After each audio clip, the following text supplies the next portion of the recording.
Hello, everyone, and welcome to Crime in Court. We are going over the trial of Richard Allen and, of course, the Delphi homicides that occurred in Indiana. And this is in the homicides of Libby German and Abigail Williams. As we know, he has been convicted and sentenced to 130 years for taking the lives of these girls, although evidence points us in different directions than Richard Allen. So, in my opinion, and having covered almost every single court filing that has taken place in this case since they've arrested Richard Allen, and also uh, covering trial coverage from different media outlets that had been there in person. So we can kind of get from actually covering the case that Richard Allen is likely, I'm not even going to say likely, I'm just going to say he was framed and railroaded by the police and possibly others involved in Carroll County. So, as we know, Jerry Holman, who is the lead investigator of the Delphi homicides, did a bunch of interviews post conviction, post sentencing, I should say, after the gag order was finally lifted. So, we're going to continue covering his odd press tour. And I'm calling it odd because Jerry Holman says the word odd a whole heck of a lot of times in his description of Richard Allen as to why Richard Allen was guilty to him was because Richard Allen was being odd. But I think that Jerry Holman's press tour is quite odd and maybe he should be locked up. But I'm not a cop, so I have no authority over that. But because he has authority over what he deems is odd and what isn't, he can just arrest people when he thinks that they're being odd. So there you have it. So let's get started. This is part two, like I said, of his odd press tour. And if you don't mind, please hit the like button as we begin. As you can see, this is going to be another voiceover as I am still recovering from hip surgery and finding it difficult to sit up. So I pretty much have to lay down as I'm recording this, and it's just the camera, it just doesn't work. So, all right. So please hit the like button and let's begin. So we are continuing Jerry Holman's um, press tour, continuing on with the the M Sheet podcast. So the M Word Sheet podcast is the name of their show. Kevin and Anya are the hosts of the Delphi or the M Sheet. Sorry, I keep saying Delphi. The M Sheet podcast. And they have been covering the Delphi case. They're very pro prosecution. They had the first photo leak, supposedly. And we can kind of ascertain that they might have been in contact with some law enforcement or uh, someone from the prosecutor's office because of their coverage. I potentially think that that might be the case. But anyway, so we're gonna read through this, and what was I gonna say? We're just gonna pick up right where they left off. They actually did split it into two parts, so it is a two-part episode that they recorded with Jerry Holman. So now this is December 21st when this was recorded, the part two episode of Jerry Holman on the M Sheet podcast. So this is Kevin gives a warning about the content.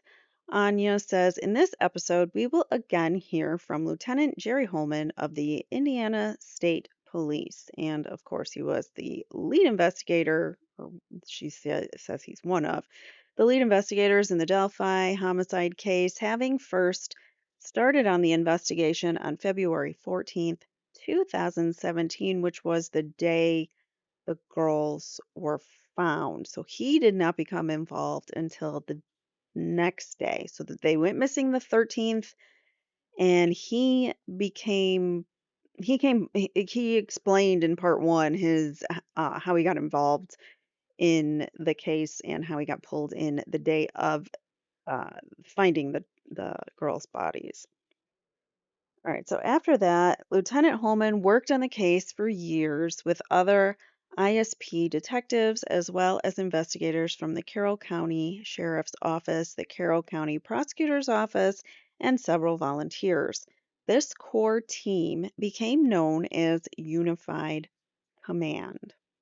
So again, that's ISP, which is where Jerry Holman works. We've got Carroll County Prosecutor's Office and Carroll County Sheriff's Office and other volunteers and all sorts of different agencies. And we also have the FBI task force that is working on this, which they eventually kicked off the case and told to get out of here.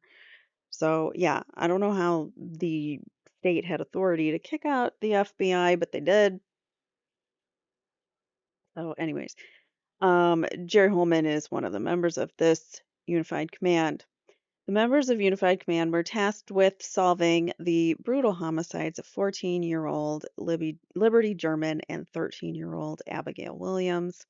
Kevin says after volunteer Kathy Shank, we went over some stuff about Kathy Shank in the sentencing portion of Richard Allen, and Kathy Shank is she's the volunteer, and you can't see me because there's no camera, but I'm putting that in quotes because I don't know if they picked her or if she was just the person that happened to be working on this job and then they picked her, or if they brought her in because she's the tip lady. But anyway, she discovered this tip on Richard Allen.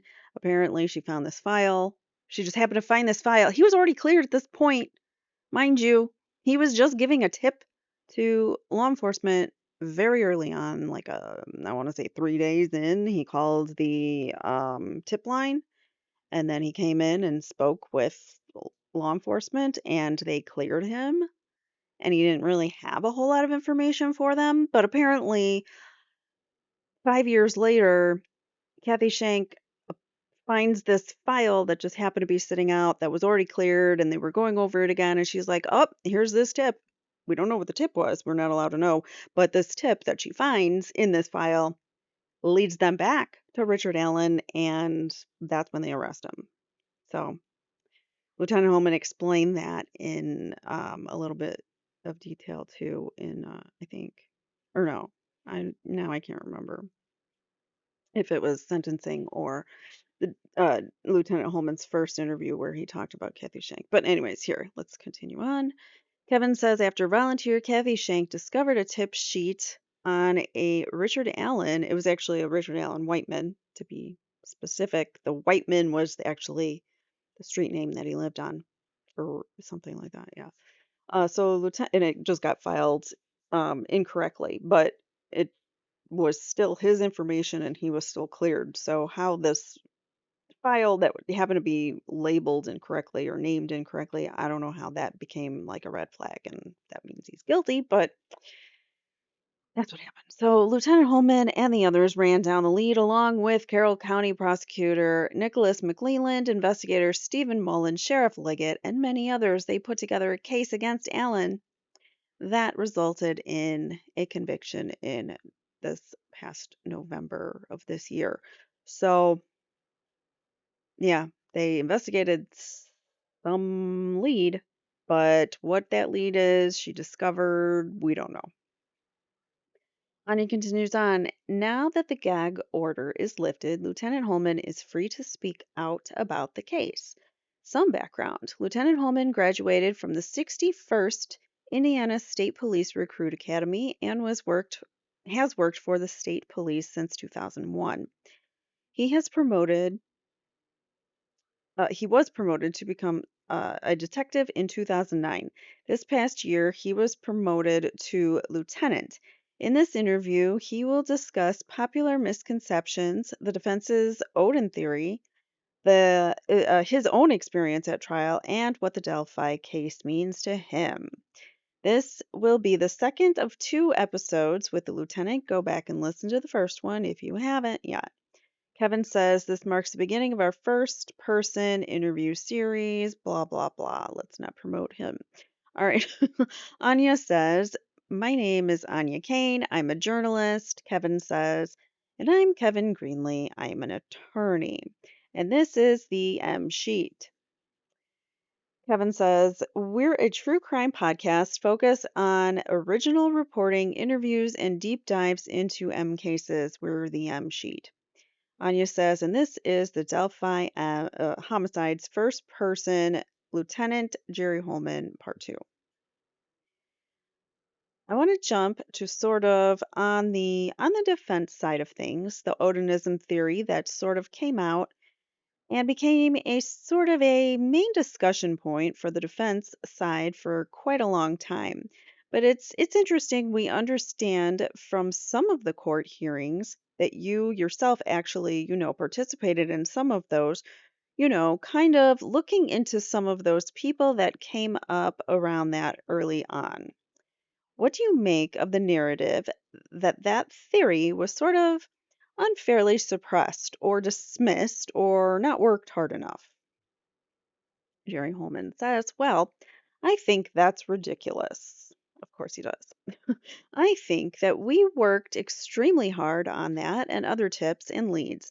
I guess the defense saw that as an angle to plant seeds of doubt in the media and maybe was going to try to use that, the jury, but I think they knew how hard we worked on it. Again, this is just Jerry Holman word salad. We gave them in discovery multiple reports and audio and videotape statements of those people that they were wrongfully accusing. Yeah, sure. Okay, you mean the videotaped statements that all got taped over and you're missing like several many hours of recorded statements early on in the investigation of these Frank's Memo people, the Jesse, why do I always forget the names now? Brad Holder, Messer, Jesse Messer. I can't think. My brain's tired today, guys. Sorry. It's a Monday morning as I record this. The Brad Holder, Patrick Westfall people. Jesse was the recruiter. Okay, that's right. All right. So, anyways, he's also with them.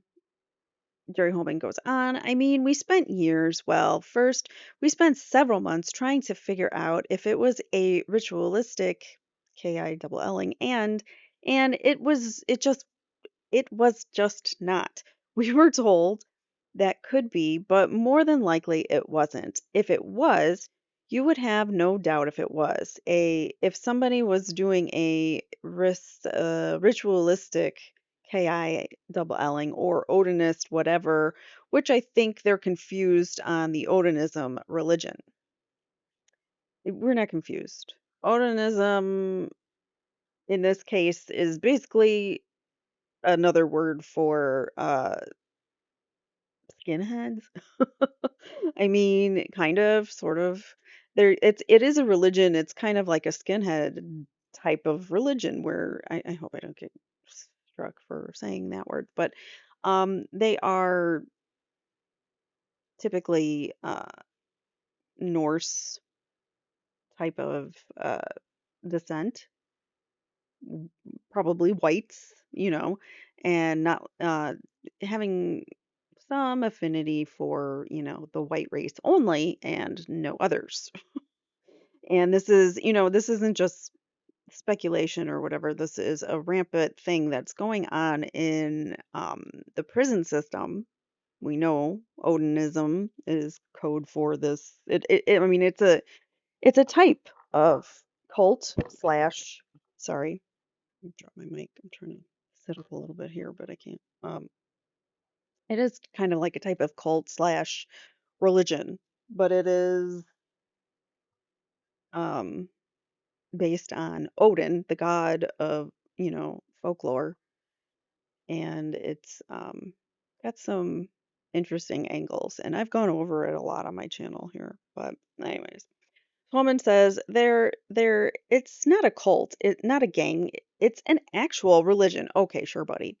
I think they were confused about that. But we spent years tracking down information and ruling out that theory, and it just wasn't a possibility that those people that they thought were in this cult, some of them have never even been to Delphi or Carroll County.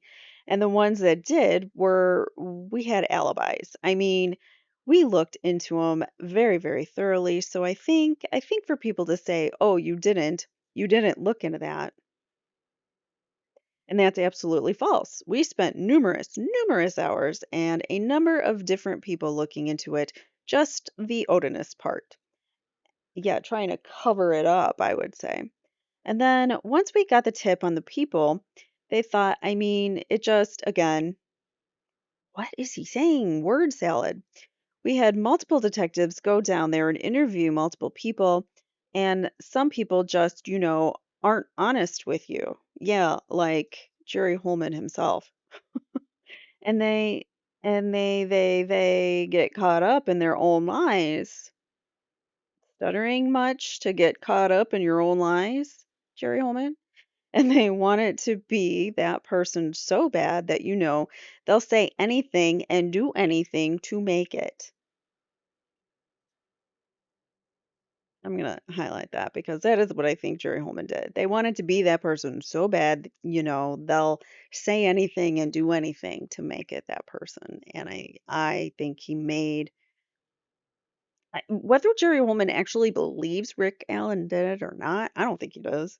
But even if he did somehow believe it, and it was in his, under good faith that he was trying to, get the conviction on this man because he thinks he's guilty. There's just so many wrong things about the way that Jerry Holman did the investigation and things that were covered and hidden, and it just you can't make me believe that he's not somehow complicit in framing Rick, not just like he's just bad at his job. Jerry Holman continues on and says, and we could never establish probable cause on any of those people. But he could establish probable. I don't think Jerry Holman knows what probable cause is, to be quite honest, because if Elvis Fields admitting to having his saliva being on some of the girls or one of the girls at the crime scene and other things that place him there and other weird comments like he had admitted to two separate sisters that he was part of a gang and he had brothers now and he was part of this particular event that happened in the woods and things like that. So he's on the record to various people saying some very strange things, including an officer where he admitted to having his saliva on one of the girls, and if he could explain that away. So that's how's that not probable cause? He said that to a cop. But okay, not probable cause. Richard Allen, who happened to be there that day and wanted to give the officers a tip, and nothing actually tied him to the girls, that's probable cause somehow. 5 years later. Okay, after he's been cleared.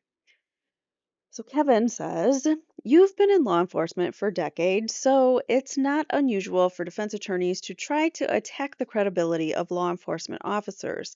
Is there anything about what these defense attorneys did that felt different than what the norm is? Oh God, here we go, insulting the defense attorneys again. He just has to continue on his warpath with them. All right, so he says, first of all, Can you rephrase the decade that really makes me sound old? Laugh.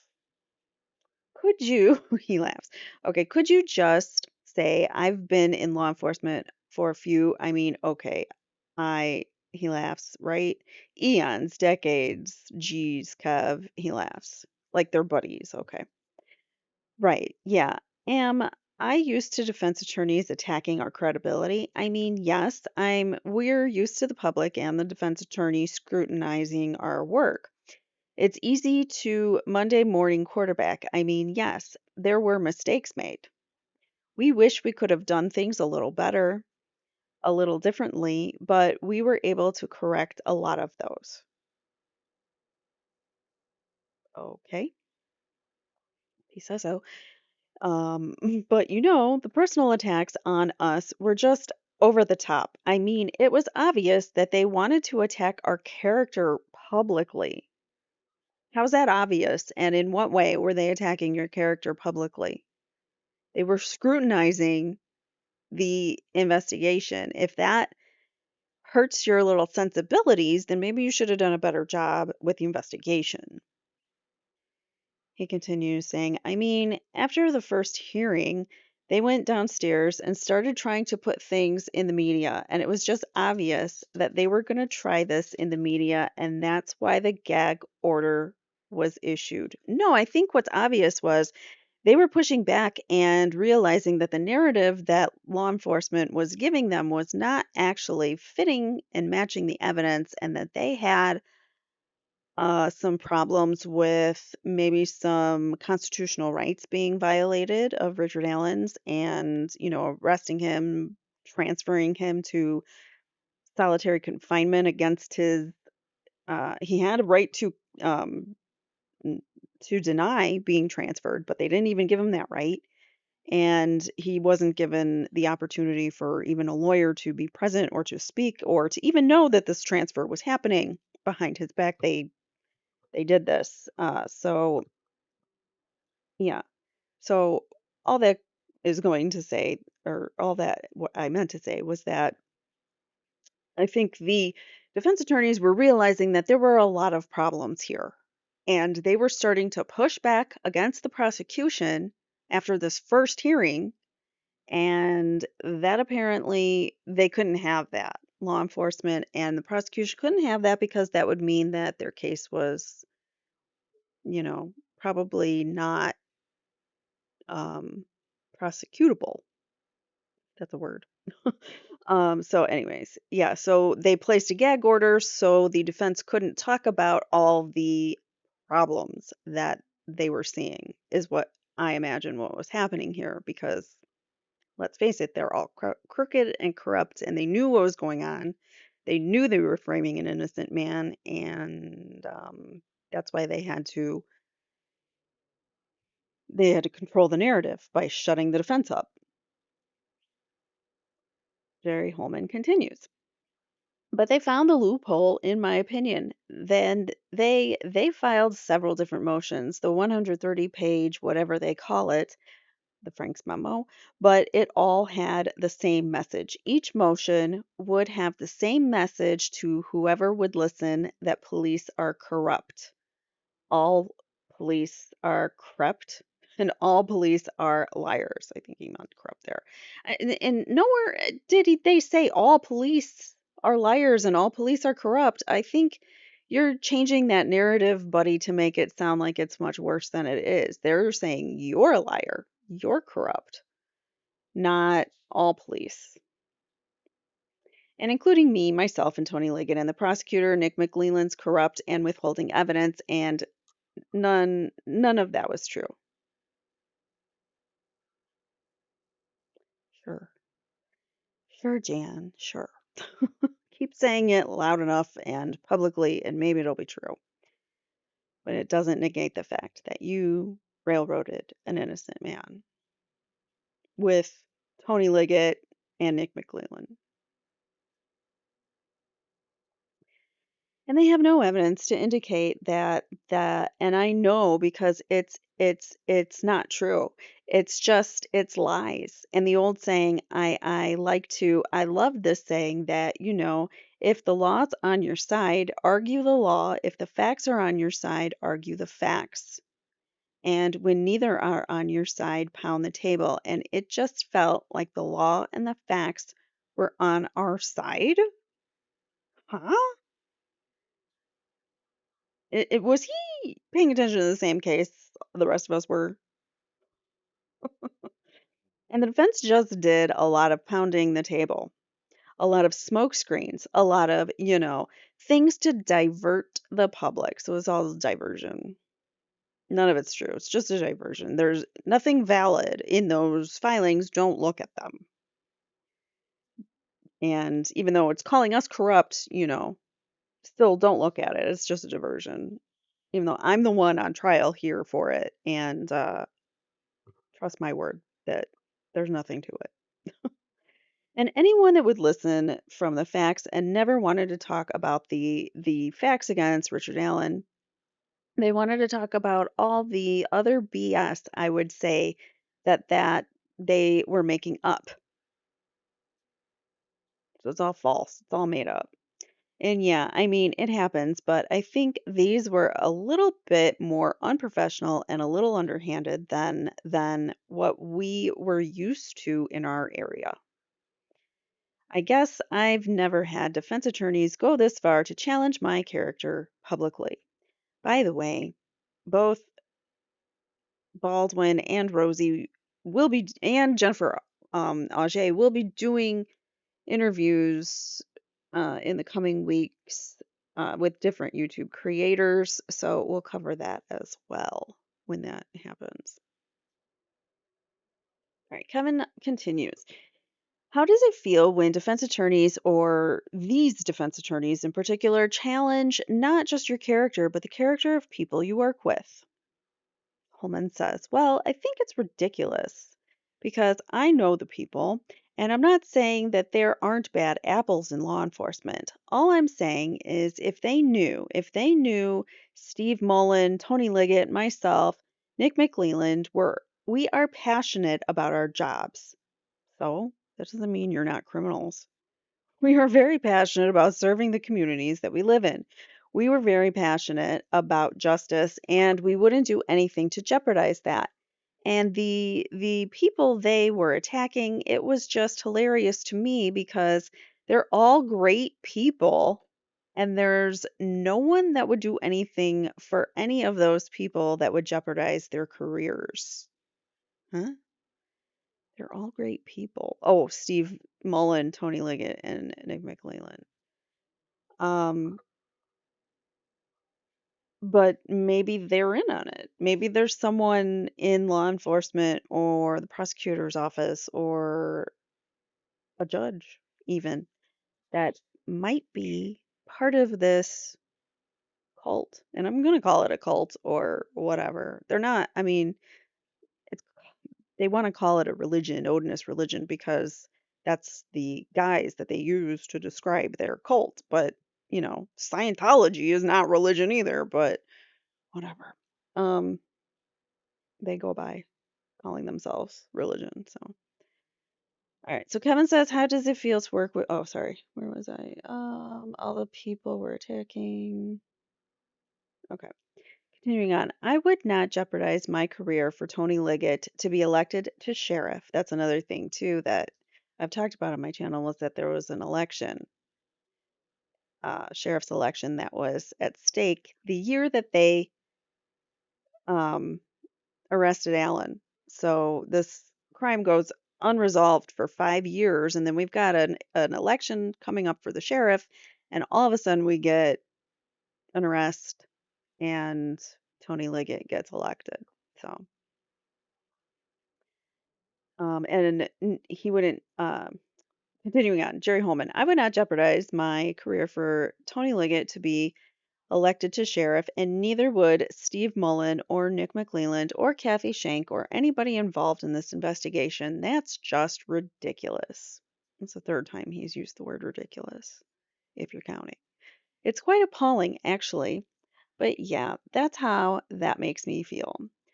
I mean, it's just like there's no way these people are really good law enforcement officers, are really good people, and they're not going to jeopardize their career for each other for any sort of benefit out of this. Baloney.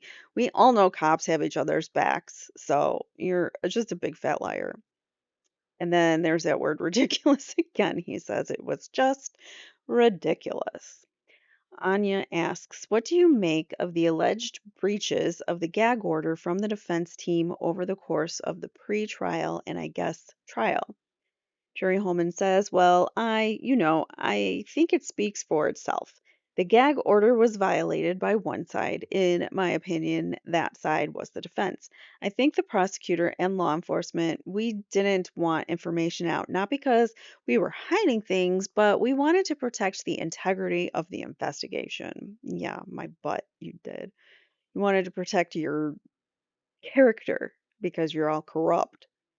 I mean, that's our job. We don't want the facts out, especially when they point to you being corrupt. Yeah, of course. And I know people get angry with us and want us to be more transparent, and I believe in transparency. Sure, you do. But there's certain facts that, only the perpetrator would know, and we didn't want that out. So it was obvious the defense wanted all that out to try to plant seeds of doubt. And they wanted to try to make it look like we were trying to cover things up, but because we wanted the gag order and we didn't want to talk about it. But they were doing nothing more than just promoting a false narrative. And at one point leaked crime scene photos, which you guys are aware of. I mean, and those photos are still out there, which is disgusting. And I ask and email people all the time, don't put those out there. Say what you want about me. Say what you want to say about the investigation, but nobody wants to see those brutal photos, those disgusting photos all over the internet, and I believe it was done intentionally. Um, Yeah, you guys, you, law enforcement, the prosecution, I believe they intentionally leaked the photos to M Sheet and purposely blamed it on the defense. I really do. I think they set it up somehow. I don't know how, but I think it's going to come out eventually. He continues on. And I think that those people that are putting them out there, if that was their loved ones, they wouldn't want those photos all over the internet. So have some compassion. Actually, if those photos of me, if it was me in those photos and it would help solve my homicide, I would want them all over the internet. I don't care that my body's exposed or whatever. I would want it all over the internet if it was going to help people identify clues as to the real or the real perpetrator, because I don't believe that the person who is sitting behind bars is the actual perpetrator in this case. And I would think that the girls would want justice for Richard Allen because he's a victim in this. If he's not the killer, which the evidence points to he's not. And so that would mean that the girls did not get justice if the wrong person is sitting behind bars.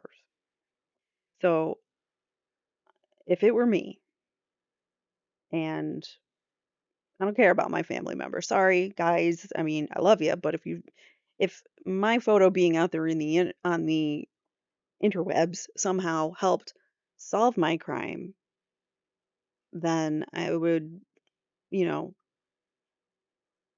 be like, you know what, it's worth it.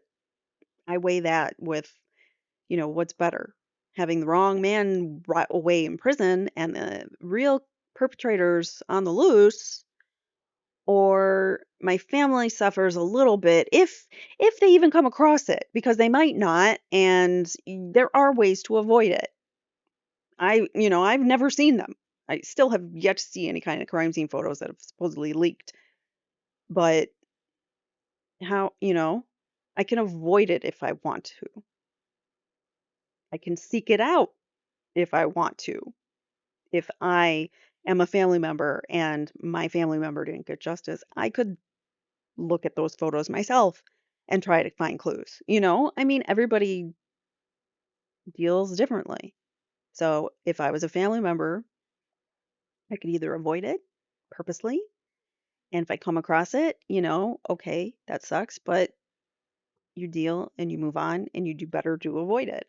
I avoided 9/11 stuff for forever. It's been this year basically since I've been able to like rewatch it and not feel total PTSD. So, just for some context. But that doesn't mean learning from it and watching it and trying to dissect it and figure out what went wrong isn't worth doing. Anyways, sorry. I'll get off my high horse about the photos. I just think that they make such a big deal about this, and it's not.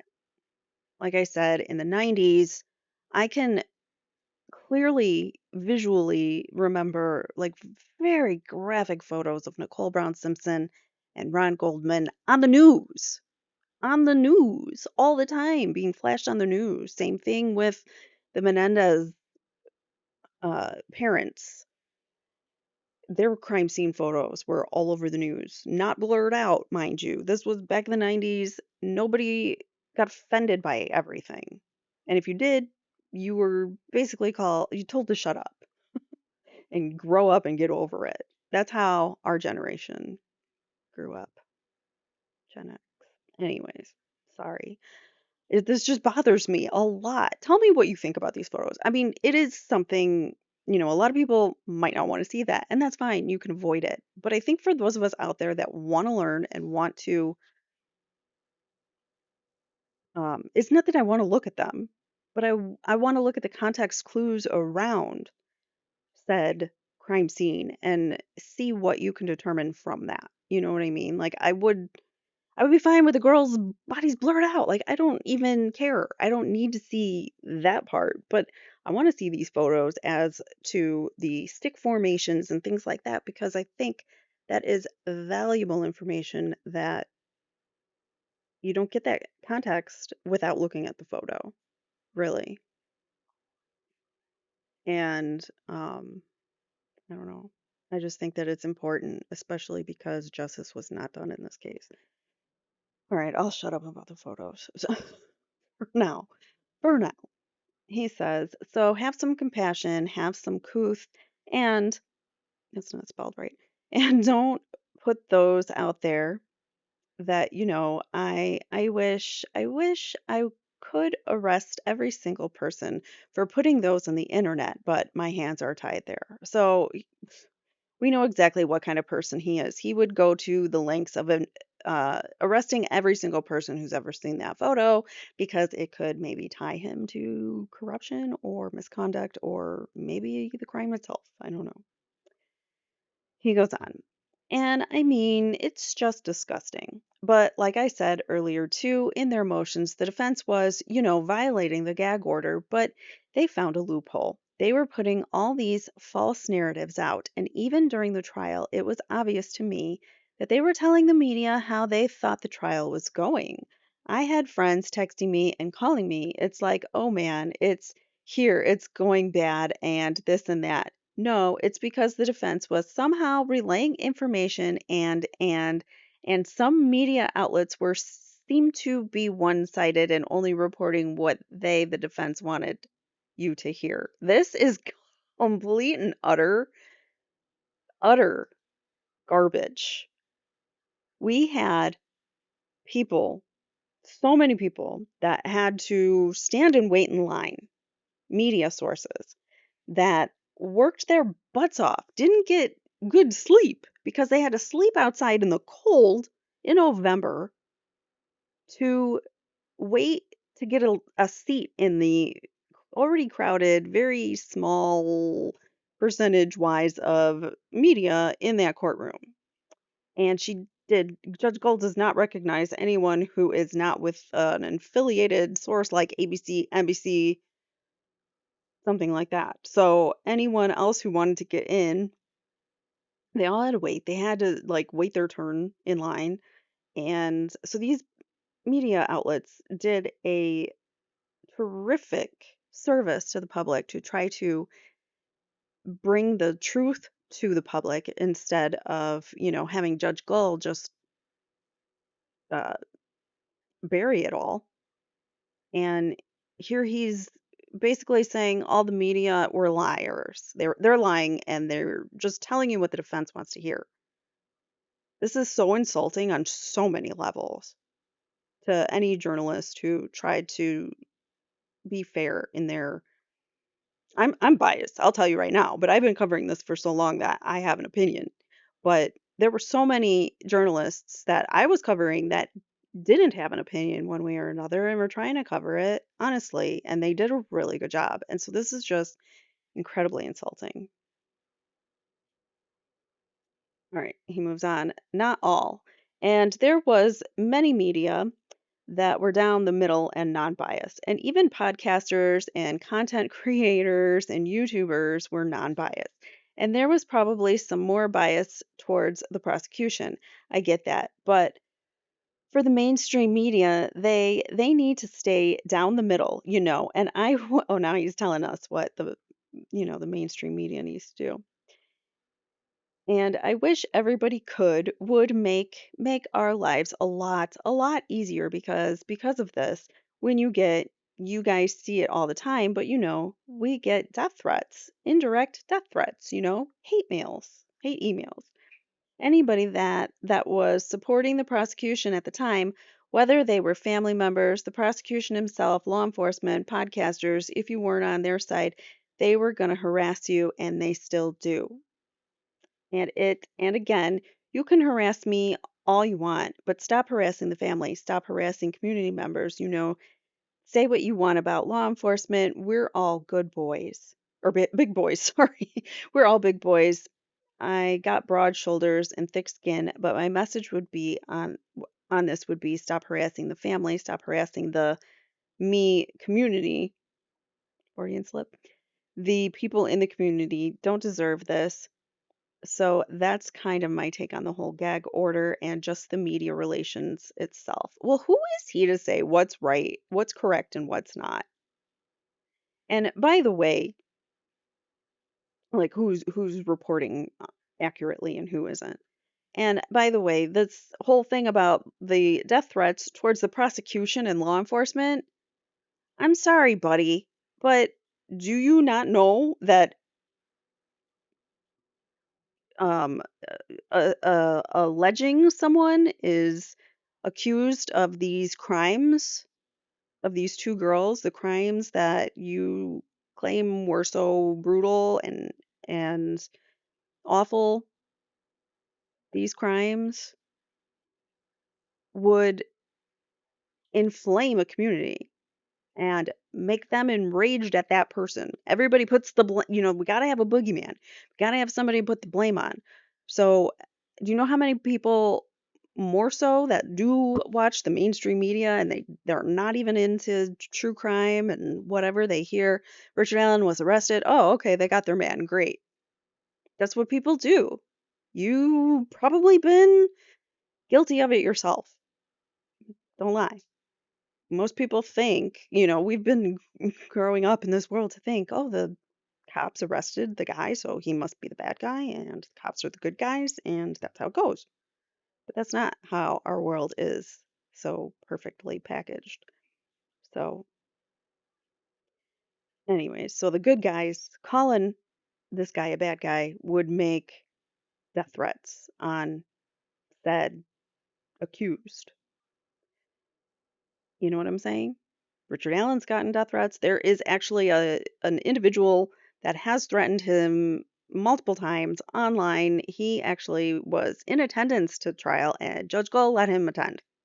There was no I mean, he had literally, legitimately threatened to take Richard Allen's life, and Judge Gull allowed him in the courthouse. But that's another problem. But, anyways, let's move on, or we're never going to get through it. I have so much to say about this, but All right, moving on. Kevin says, you brought up the trial. I'd love to hear about your experience at the trial. And one thing that caught me by surprise, even before the trial itself opened, was the fact that you were actually sitting pretty close to Richard Allen. What was that like? And did you have any interactions with him during the trial? We're like gabbing like girls here, is what I think.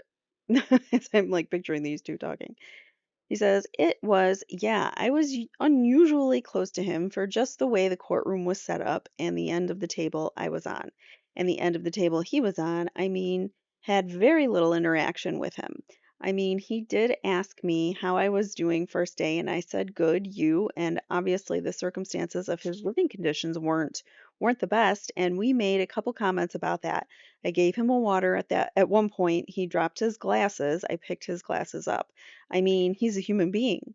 Am I angry and upset about the acts that he committed? Yes, but he's a human being.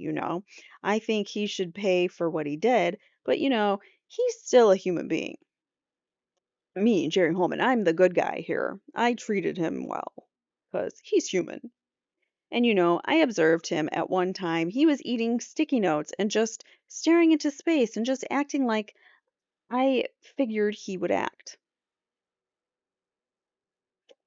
Okay.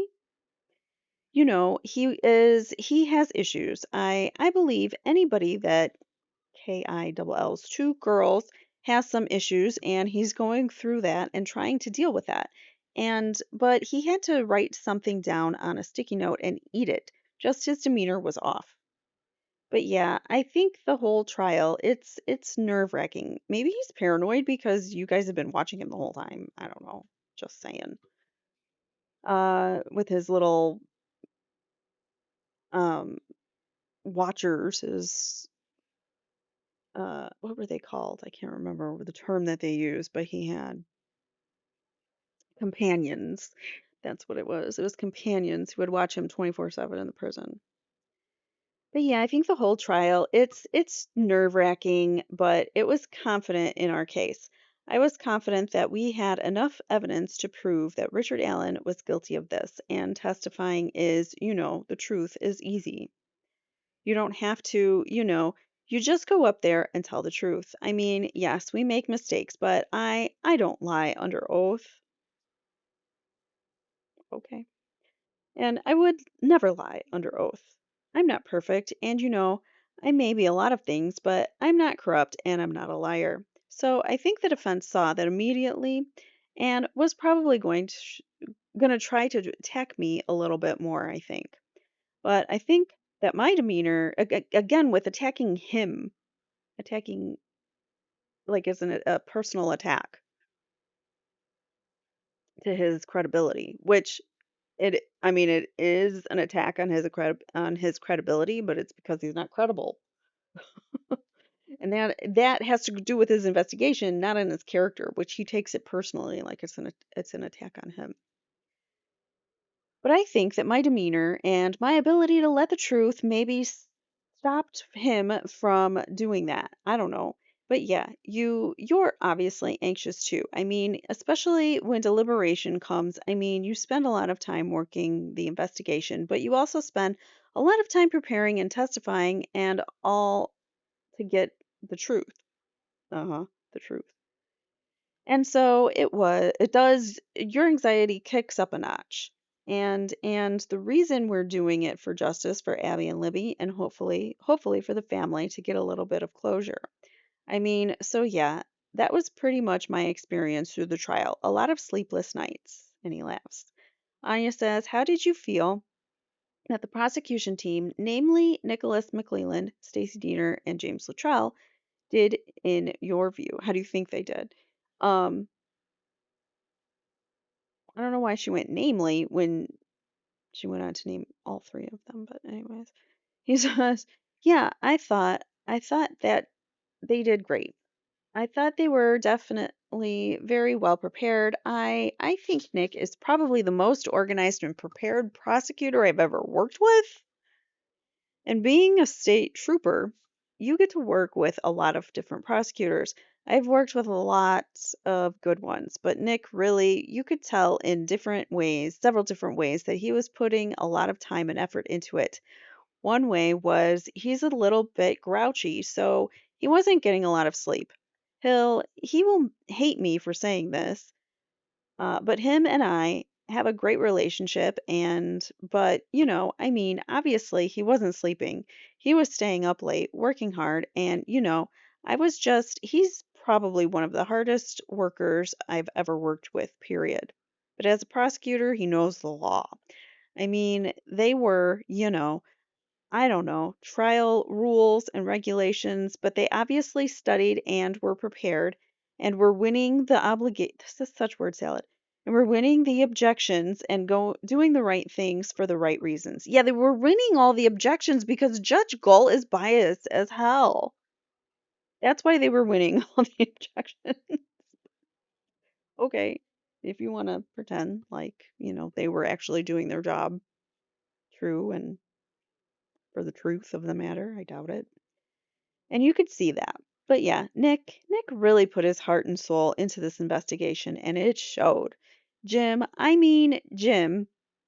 is so calm and cool and collective, it's supposed to be collected, and to the point and very intelligent, knows the law. My captain, Jeremy Kelly's father, I don't know his father, but he's a retired trooper and he was a crime investigator and or detective over there in Peru area and worked with Jim. And Jeremy was telling me that his dad said Jim Luttrell was one of the best prosecutors he's ever worked with. So we've got Nick as one of the best, and now Jim is one of the best, period. Okay. So he come with a good reputation, and it was a pleasure working with Jim. He, like I said, just so calm. He brings everybody down, and we brings everybody down and we and he is able to kind of keep everything together. And Stacy, I worked with Stacy and Nick before. Stacy was a prosecutor up in Pulaski County. I worked with her early on when we filed some meth lab charges on people manufacturing meth up there. Also worked with her when she was a deputy prosecuting attorney in White County. So I knew that she was very organized and thorough, and she has the demeanor to work well with everybody. I think she was even able to work as well as possible with the defense attorneys better than maybe some others. And she just has that ability to work with everybody and all three of them. Just awesome. Gr- Great job by all three of them. Did they pay him to kiss their ass during this interview? Because that's what it sounds like to me. But I don't know. Anya questions him. So I'm curious, you went through all these years of the investigation and trial lasted a little under a month. I guess, what was it like I guess, first of all, hear that a verdict come down and then to hear what the verdict was? Jerry Holman says, "Yeah, I think we're all excited. Again, I say this now, but I really had no doubt that we were going to get a guilty verdict. There was some people concerned that there might be a hung jury, but as I was kind of watching the jury, I just felt like they were very in tuned and taking good notes and asking questions. And I just felt like the facts were there and they were going to find him guilty. So it wasn't a surprise to me. I wasn't worried. I was very anxious, obviously, when most trials that I've been involved with an hour and a half, maybe 3 or 4 hours, jury will deliberate and come back. So this is the first one that was multiple days, but I appreciate that because there was so much more information that the prosecution and the defense put out there. So I wanted them to make the right decision. I didn't want them to make a hasty decision. I didn't want them to rush anything. So I appreciate that they took time out of their families' lives and their lives and dedicated themselves to this duty that's very important. So I wasn't as worried about it as some people. I was anxious and, maybe a little bit on edge and took a lot of walks around the courthouse square there. But I was confident that we were going to get a guilty verdict. I think um, maybe the fact that he was so anxious and the fact that Nick never slept was because they were worried that the case might have backfired on them. But of course, no, they got their guilty because it's a corrupt system and they didn't get to hear all of the evidence. They heard some, but not all.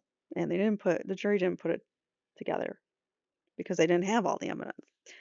All right, Jerry Holman continues, and when Nick texted me and said, "Hey, we got a verdict," I was excited because I knew it was going to be guilty. And I was like, "Okay, it's going to be a hung jury, great." Or, "Okay, it's not going to be a hung jury, great. We don't have to do this again." And so you're going to have to. Sorry, buddy, to tell you. And you might be um the one under fire then because this is going to be appealed, most well, it is going to be appealed. It's most likely going to be taken up by the Supreme Court, and most likely he's going to get a new trial, but we'll see. And so I was pretty excited about it. Went up and talked to Nick, and he was still kind of nervous. And I was like, "We got this. This is, they took such a long time because they wanted to be thorough and make the right decision, and they're going to. So when they came in, everybody's always like, well, if they don't look at the suspect, it's going to be guilty. And if they look at the family or the suspect, I don't know if any of that's true or not, but I thought into it and I was watching the jury and seeing how they were acting, and it seemed to me like they were focused on the judge and maybe in their body language they were turned focused on the judge. So what does that mean? You didn't explain that. And when that first one came out guilty, I mean, it was just like a ton of bricks off your chest. And yeah, because you've been stressing that you weren't going to get your conviction in this whole time, these past 2 years. And that, well, probably ever since the Franks memo came out, I should say. And that all the hard work and efforts that we put into this paid off for Abby and Libby because that's what it's all about. It wasn't about any of us. It wasn't, it was about them getting justice for those two. Can't get their lives back, unfortunately, but and for the families, hopefully they get a little bit of closure from this. But I don't know if I was in their shoes. I don't know as though this helps or not, but we got the right guy, and then to get the verdict on both counts or all four counts just shows that the work that the investigators did paid off the work that the prosecution did and all the expert witnesses. I'm purposely trying to do a lot of the stutters because I think it adds to his oddness. He stutters a lot trying to come up with what he's trying to say. It just all came together and just felt, it took a while to sink in. I think it might even look a couple days, it took a couple of days to sink in, but I'm just glad they got it right. I'm glad that we worked together as a team, as investigators in the lab, and, all the experts, just all the time and effort. I can't imagine, I've tested for hours before, but, or testified for hours before, but some of those expert witnesses were there all day, and that's just amazing. So I was proud, very proud of the team and everybody involved. Anya says, "Can you tell us about, looking back, every investigation has mistakes. Anything involving humans obviously does. But what do you regard as the biggest mistake that occurred in this case?" Holman says, "Yeah, I mean, like you said, there's no such thing as a perfect investigation, although we try things just go wrong. Things go wrong in life, and some of it we can't control. And like I said a minute ago, I'm very proud of the work of everybody involved and extremely hard, and they poured their hearts and souls into this investigation for 7 years and 10 months. So mistakes, technical errors, whatever you're going to call them, maybe a little bit of both. What I can say here, and every day before or after and during this, is none of the mistakes were made intentionally. Bothers me when people do that. Um, Nobody wanted to misfile a tip. No one wanted the tip to be overlooked. I think that's probably one of the major things that we're going to get criticized over. That's what they're going to get criticized over. They misfiled a tip. Okay. But it was just a mistake and we were able to overcome it. It took us too long. Absolutely, I wish we would have had that day one, but we didn't. We didn't quit. You had a day one, mostly like day three, because Rich Allen contacted you and gave you his statement then. So you did have the supposed tip that you misfiled. I think the biggest mistake and the most detrimental mistake to the investigation would be quit, give up. And there we never talk, we never, and there was never any talk or indication that anybody was going to give up on this investigation. The technical errors, I mean, no one deleted any audio, videotapes, nobody. Where did that come from? He just throws that in there. The Delphi incident, people aren't familiar with the recording system. There's a little key outside the door. You swipe the key, a green light comes on, and you're recording. When you're done, you're supposed to flip it back. A red light comes on, it stops recording. Well, if you're not familiar with that, and maybe somebody turned that on for you and you get done, you leave. And what happened was it just continuously recorded over those interviews. But wouldn't you have to rewind in order for it to record over something? I don't understand how it's recording over it if you just let it go on recording. That makes no sense, Jerry Holman. You're the detective and I'm supposed to be the dumb one, but that makes no sense. So there was no way to get them back. We tried. We tried to correct those mistakes. We went back to try to identify people that were interviewed during that time frame. If we couldn't find a report where they memorialized the interviews, then we would go back and re-interview the person. This is a flat out lie because they did not do that with Brad Holder, Patrick Westfall, Elvis Fields. They did not re-interview those people. They lost all their interviews and never tried to recreate it or re-interview them. So there. And memorialize that either with an audio, videotaped statement or a report. Same thing with some of the technical difficulty. I mean, you saw it in the trial. It wasn't on purpose. It was just sometimes, we would play the video, the jury would come back in, it wouldn't work. You can't explain that. It's just technology's great when it works. But there was nothing in this investigation that was done for any foul reasons, nothing intentional. Like I said earlier, I've worked with these people, and the last person that's going to do something intentional like that is Steve Mullen, the most honest guy in the world. Well, there you go. Steve Mullen's the one that did it. 'Cause nobody was calling him the one who did it.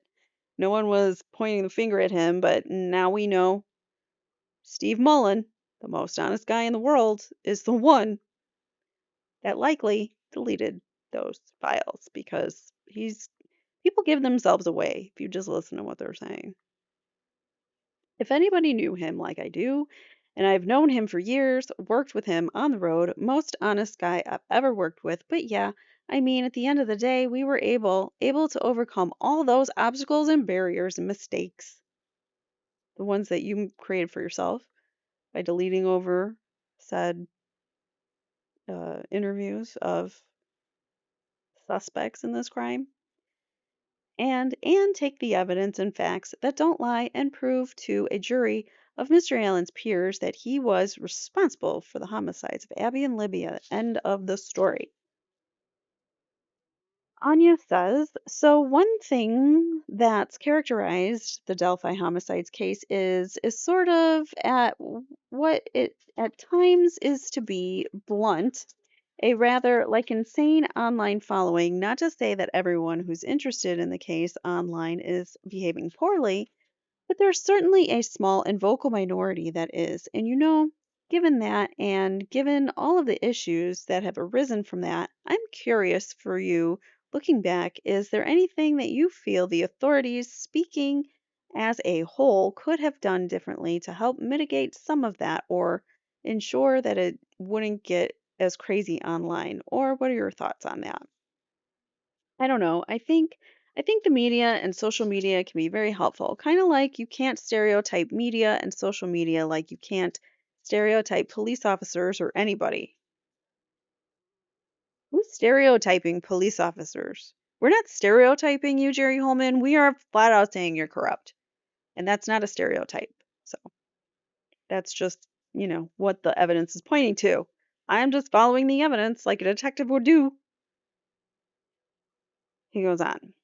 I mean, there's a lot of good out there. However, there are some that don't self-regulate. I guess what they say and can be hurtful to each other and to everybody involved. Are you sitting down now, Mr. I gotta pace around and go up and down the stairs for no reason. All right, sorry. This is my dog. I don't know how loud it is to you guys. It's loud to me, but I'm hearing it like in stereo. So I think, obviously, I said this earlier, we want to be transparent. I believe in transparency, and I I think that in this case, if we had information that we thought would be helpful to release to the public, we would. But the public's never going to know everything about the investigation.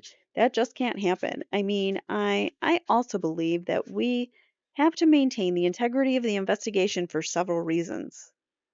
If it's solved, why do you need to maintain the integrity of the investigation anymore? If you have your guy, what is there to maintain, right?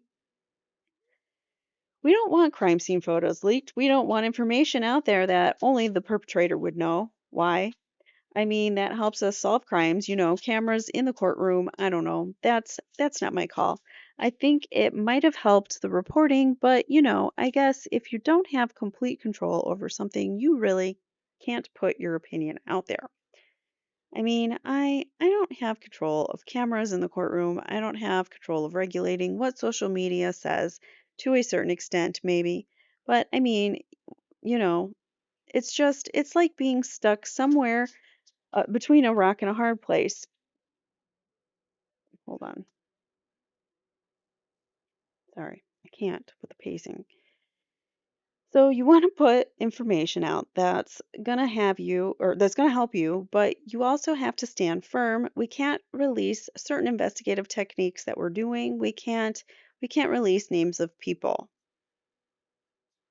Why exactly?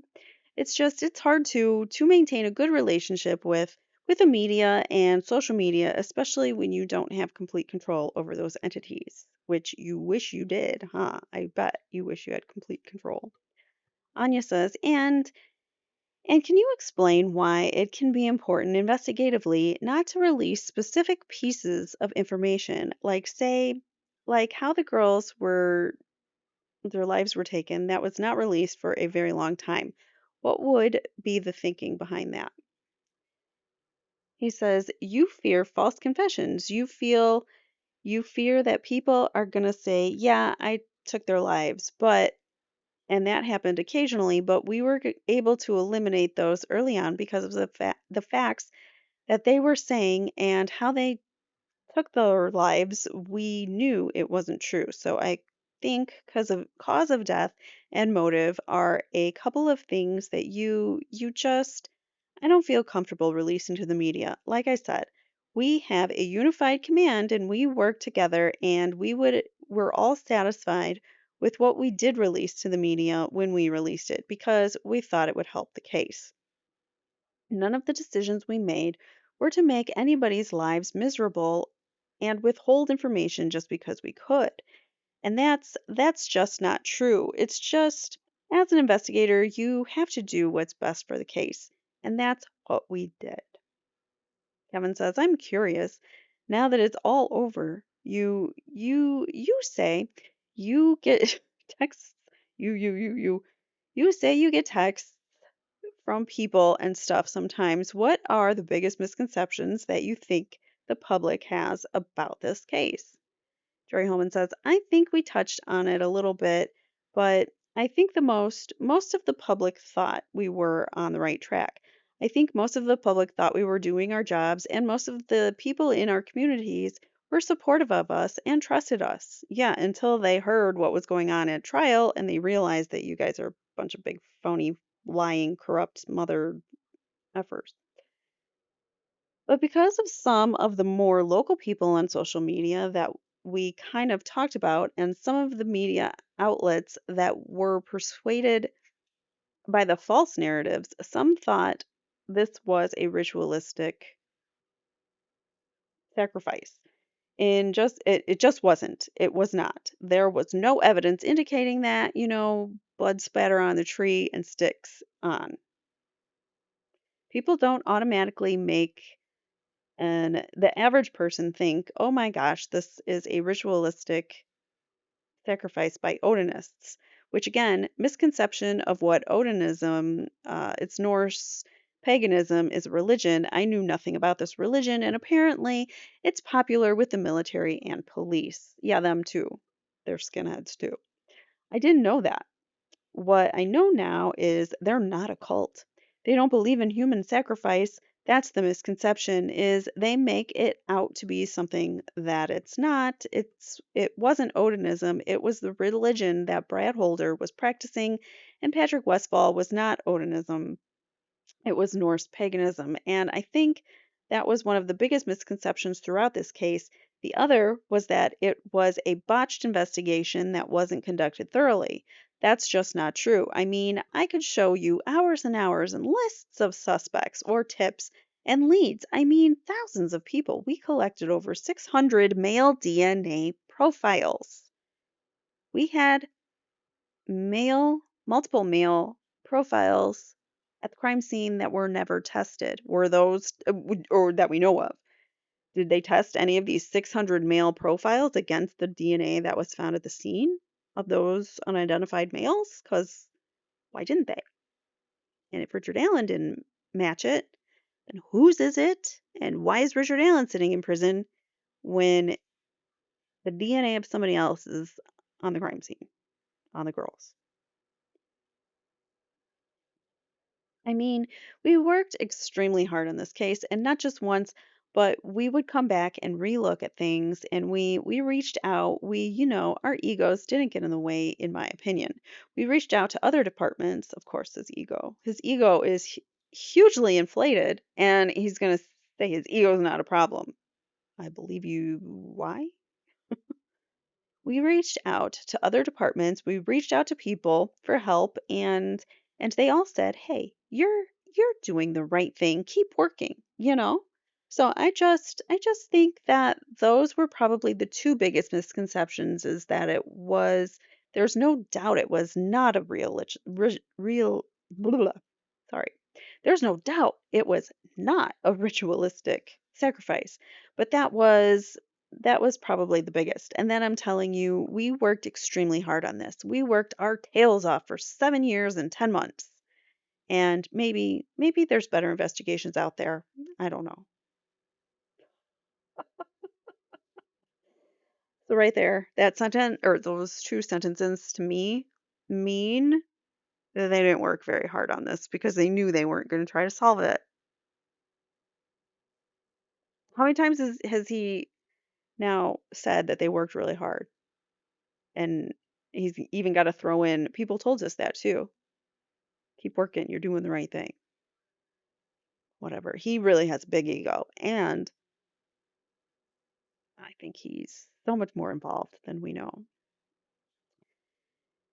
He goes on, but I don't think anybody would have worked near as hard as this group that we had working on it. That's my opinion.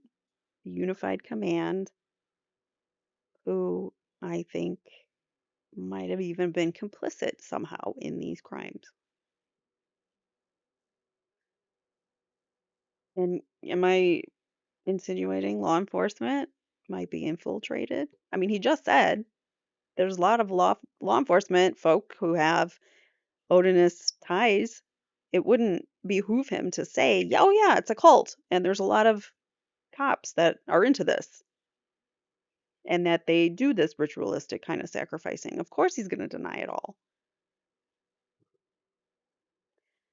Anya asks, one thing about the case is that it was sort of plagued by rumors from very early on, things that happen on social media, and then suddenly everyone's talking about how an arrest is imminent when it wasn't. Can you talk about that?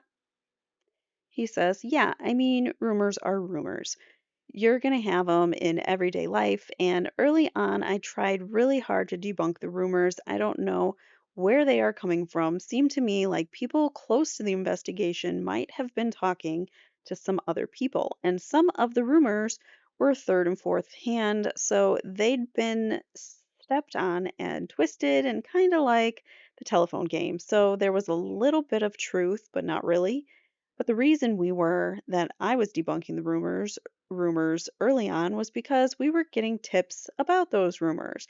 And I'm not going to go into all the rumors that were being spread, but we knew that they were false. So it was just clogging up our Orion tip system and just making following up on the leads that we know aren't true because of the rumors that were being spread out there. So that's another. So how do you even know that they're rumors? If you're saying, "Oh, they're just being twisted and da da da," if you're not even investigating them, you're just telling the public, "Oh no, they're just not true," and we're gonna delete them from our tip system, even though it could be valid tips, but you're just gonna delete them. Okay, so not a huge issue when we were able to, deal with that issue, but there were a lot of rumors being spread out there about this case, and it's unfortunate that that happens, but it happens. Anya says, "What is it like to immerse yourself in a horrifying situation on a daily basis?" How is it horrifying on a daily basis? But okay.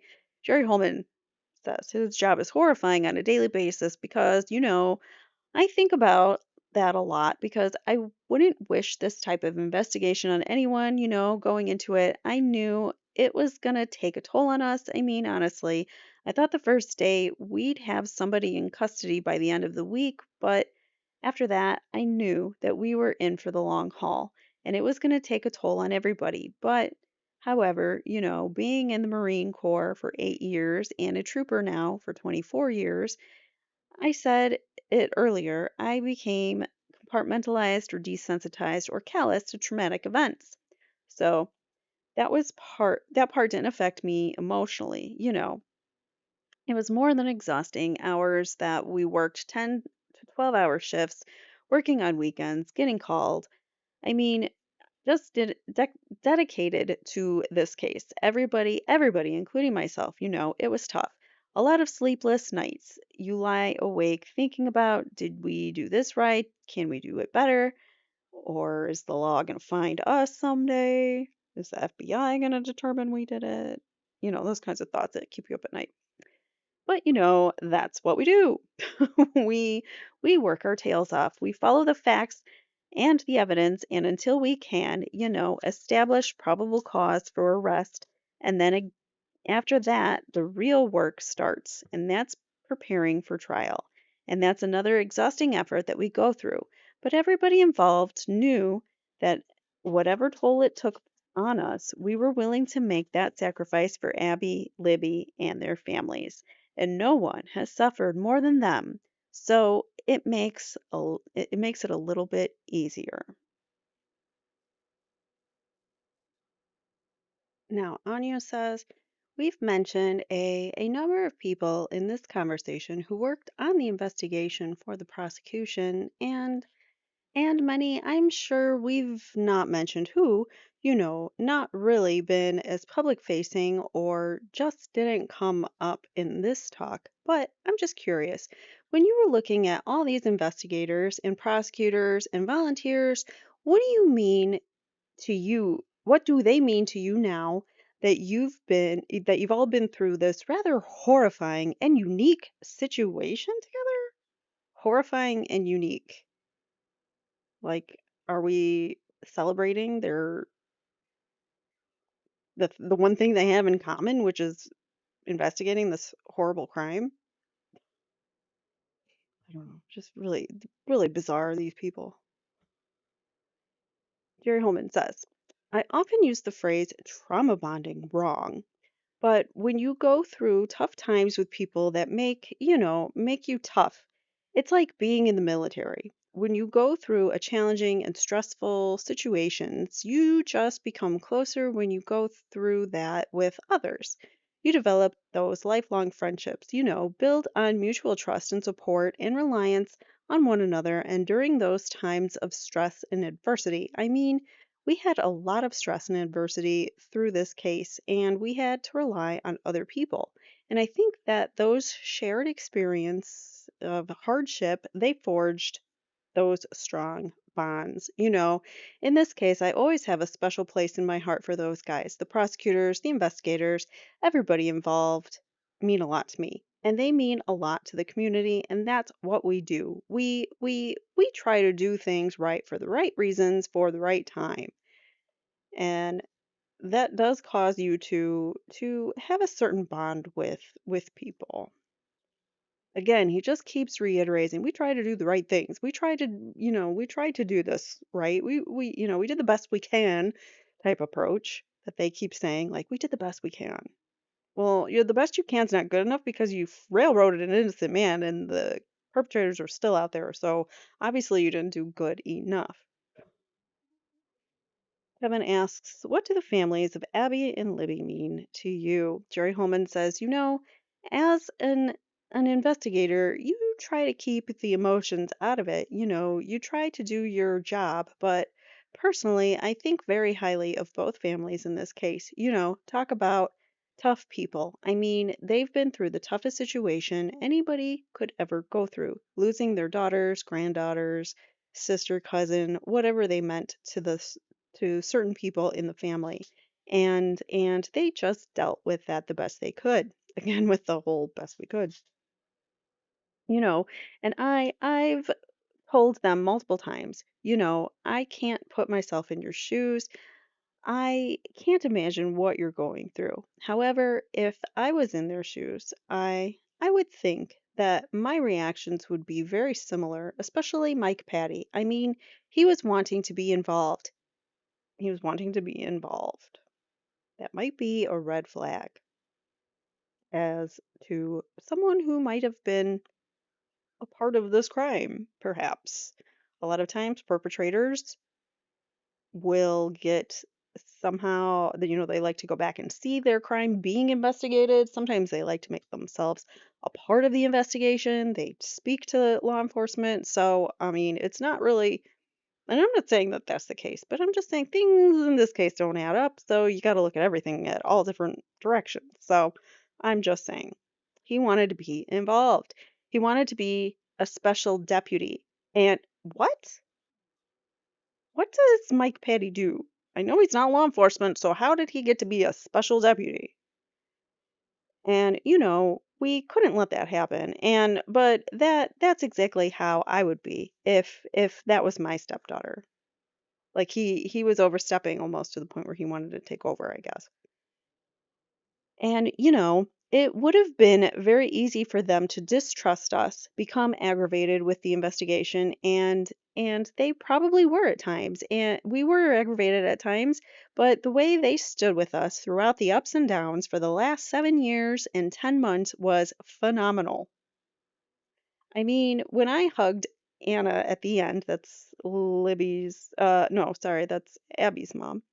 When I hugged Anna at the end, I just thanked her for trusting us and believing in us because she'd always say, I believe you guys are going to do this. I believe in you guys, and that means a lot.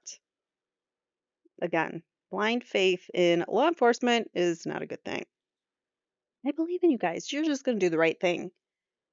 And how they keep saying they did the best they could. They did the right thing. Da da da da da.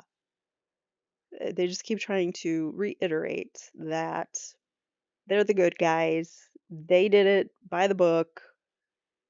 Nothing to see here. We did it right. We got our guy. Don't listen to the defense. They don't have the opportunity to speak. Let's not give them a chance to talk.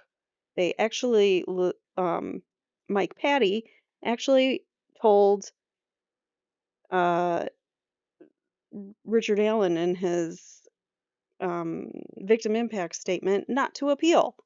Like you can't. That's his right. You're taking away his right to defend himself, to be able to fight these charges if they are falsely, if he is falsely charged, then he should have every opportunity under the sun to fight the charges. But no, we're not going to let them have that opportunity.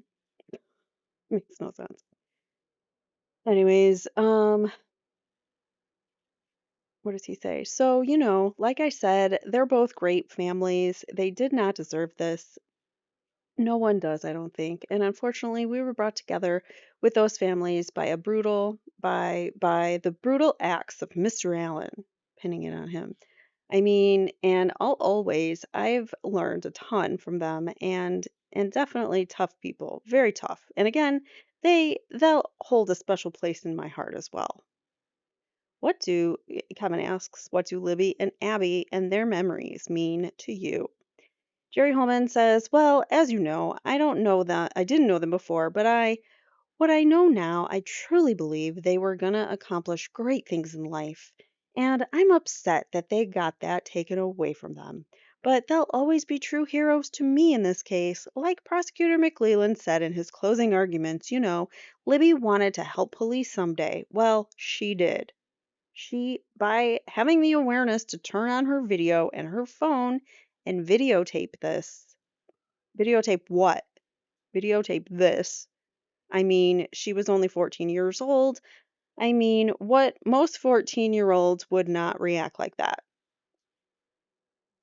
From what everyone explained from this video from court, the people that were there that saw it, there's you could barely even see.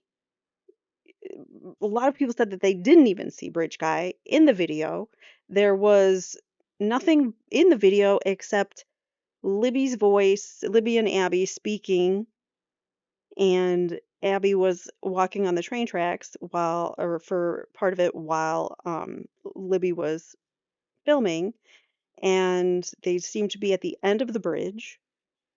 And at this point, they didn't seem scared. They weren't running. There was nothing to seem like they were frightened. But he's saying that this videotape is like she was a hero because she helped police solve the crime of taking a video of basically nothing. So, I don't know. It was just amazing to me. And then Abby for hiding the phone. Again, how did she hide the phone under her own body under a shoe? Could you tell me? How do we know that she hid it? How do we know that the perpetrator didn't put it there or that it got overlooked and they didn't know it was there? If the bodies were moved, it's not likely that Abby hid the phone. It's likely that it was staged there.